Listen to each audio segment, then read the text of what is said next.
11-এর পর যে সরকারটা আমি ব্যক্তি যে গভর্নমেন্টটা আসছিল এখানে, তখন তাদের লক্ষ্য ছিল যে সাবেক তিনবার প্রধানমন্ত্রী ডক্টর খালেদা জিয়া এবং বিএনপির ভারপ্রাপ্ত চেয়ারম্যান তারেক রহমান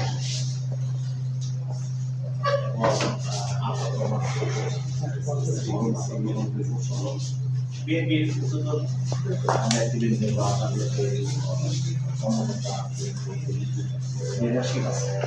তাদেরকে জনগণের সামনে বিতর্কিত করা এবং জনগণের সামনে তাদেরকে পরিপূর্ণ করা এবং তাদেরকে রাজনৈতিকভাবে রাজনীতি থেকে দূরে সরানোর জন্য এবং রাজনৈতিকভাবে তাদেরকে জনগণের কাছ থেকে দূরে সরানোর জন্য বিভিন্ন ধরনের মিথ্যা মামলা।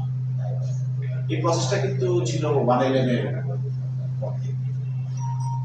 এই 1-11-এর পরে এই মামলাগুলোকে তারা বিভিন্ন মিথ্যা কাহিনী তৈরি করে এবং বিভিন্ন সরকারি প্রতিষ্ঠানের কর্মকর্তাদেরকে প্রেশার করে তারা এই মামলাগুলো করিয়েছিল এবং তারা মিথ্যা তদন্তও করেছিল।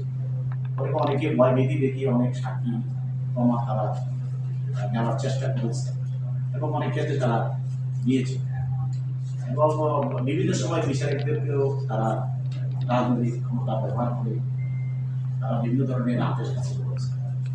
এই 1-11-এর যে মামলাগুলো দায়ের করা হয়েছিল সেগুলি পরবর্তীতে হাসিনা যখন ক্ষমতা আসে তখন সেই ধারাবাহিকতা রক্ষা করে। এমনও মামলা দেখা গেছে যে মামলাগুলোতে শেখ হাসিনা এবং খালেদা জিয়া আসামি ছিল। সেই মামলাগুলো থেকে শেখ হাসিনা তার রাজনৈতিক ক্ষমতা বলে বা তার প্রধানমন্ত্রীর ক্ষমতা বলে সে তার অংশটাকে সে বাতিল করে নিয়েছে বা হ্রাস করে নিয়েছে, কিন্তু খালেদা জিয়া এবং তারেক রহমান সবাই মামলাগুলো সে কিন্তু বহাল রেখেছে এবং এগুলি থেকে শাস্তি কিভাবে করানো যায় সেই প্রসেসটা সে চালিয়েছে এবং সে অনেক ক্ষেত্রে বিচারকদেরকে বাধ্য করেছে এবং অনেক বিচারকও কিন্তু এইসব মামলা রায়ের ক্ষেত্রে তারা লোভে